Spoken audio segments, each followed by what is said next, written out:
جب اکبر نے دین الہی نکالا تو حضرت مجدد الفسانی علیہ رحمہ اس کے مقابلے میں آیا. آپ جانتے ہیں وہ تاریخ.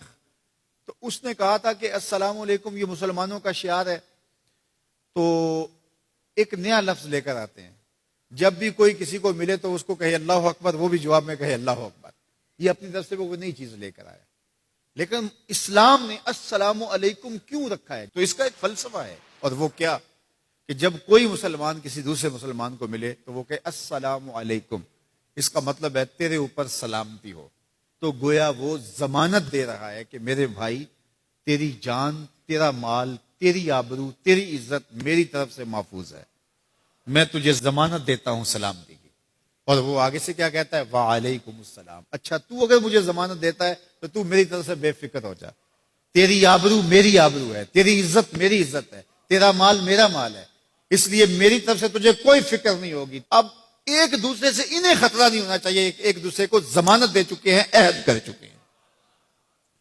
اور اگر ہم سلام بھی لیں اور جڑیں بھی کاٹ دیں تو میاں ہم نے سلام لیا ہی نہیں, ہم نے منافقت کی تھی. حضور نے فرمایا افشوا السلام, تو میں سلام کو پھیلاؤ. یعنی سلام کو پھیلاؤ گے تو امن پھیلے گا. سلام سلامتی سے ہے, یہ آپ امن دیتے ہیں. ہارون الرشید کے زمانے میں ایک شخص کو سزائے موت کا حکم ہو گیا. تو اس قیدی سے پوچھا سزائے موت سے قبل تیرا آخری حق. اس نے کہا کہ میں بادشاہ سے ملنا چاہتا ہوں. انہوں نے کہا ٹھیک ہے. بادشاہ کو کہا کہ سزائے موت کا قیدی ہے, تو وہ کہتا ہے میں بادشاہ سے ملنا چاہتا ہوں. بادشاہ نے کہا لے آؤ. تو دربار لگا تھا, تو وہ قیدی زنجیروں میں جکڑا ہوا لایا گیا. اس نے کہا السلام علیکم. بادشاہ نے کہا وعلیکم السلام. آخری خواہش پوری ہو گئی. جلاد لے جانے لگے, قتل کرنے لگے. کہا تو مجھے قتل نہیں کر سکتے. کہا کیوں؟ کہا بادشاہ نے میری ضمانت دے دی ہے, مجھے آزاد کر دیا.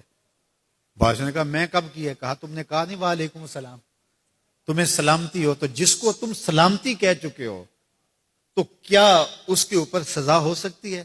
تو بادشاہ مسکرانے لگا, کہا جاؤ میں نے اس کو آزاد کیا. وعلیکم السلام کہہ دیا تو پھر سلامتی ہوگی نا. اسی لیے ہم کہتے ہیں حضور پہ سلام پڑھا کرو. حضور پر جب سلام پڑھو گے تو حضور بھی سلام کا جواب دیں گے. وہ کسی شاعر نے کہا تھا, وہ شعر پتہ نہیں وزن میں ہے کہ نہیں, لیکن شعر مجھے بڑا اچھا لگتا ہے کہ درود پڑھنے سے ثواب ملتا ہے, سلام پڑھنے سے جواب ملتا ہے. درود پڑھنے سے ثواب ملتا ہے, سلام پڑھنے سے جواب ملتا ہے. تو ہمارے جو لفظ ہیں ان لفظوں کے پیچھے ایک فلسفہ ہوتا ہے. تو فرمایا المسلم من سلم المسلمون من لسانہ و یدہ, اور یہ ہم نے اپنے اولاد کو بچپن سے سکھانا ہے.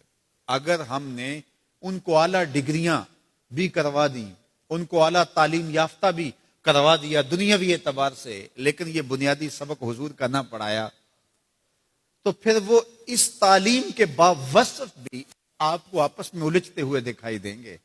اعلیٰ ڈگریوں کے باوجود بھی آپ ایک دوسرے کا گریبان ان کو نوچتا ہوا آپ دیکھیں گے, اس لیے کہ انہوں نے اسلام کا یہ بنیادی سبق تو ماں کی گود سے پڑھا ہی نہیں ہے. یہ پڑھانا ہے کہ مسلمان وہ ہوتا ہے جس کے ہاتھ سے, جس کی زبان سے دوسرا مسلمان محفوظ رہے. مجھے بتاؤ, جس کو یہ سبق اس کی ماں نے پڑھایا ہو, جس کو سبق اس کے باپ نے پڑھایا ہو, تو وہ کسی مومن کی ماں کو گالی دے سکتا ہے, کسی کے باپ کو گالی دے سکتا ہے, کسی کا گریبان پکڑ سکتا ہے, کسی کو تھپڑ مار سکتا ہے, کسی پہ زیادتی کر سکتا ہے؟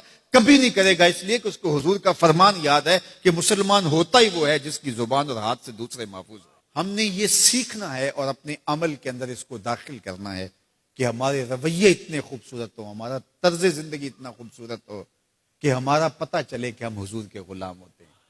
ہمیں خوبصورت رویوں کا درس دیا گیا ہے, ہمیں خوبصورت رویوں کو اختیار کرنے کی تعلیم دی گئی ہے.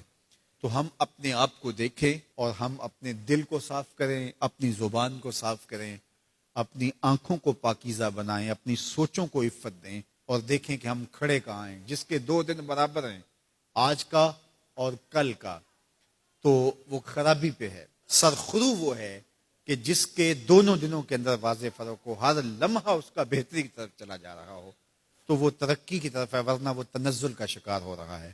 تو ہمیں یہ سبق دیا گیا کہ قد افلح من تزکا, کامیاب وہی ہوا جس نے اپنے من کو ستھرا کیا, اپنے باطن کی صفائی کی, اپنے اندر کو پاک کر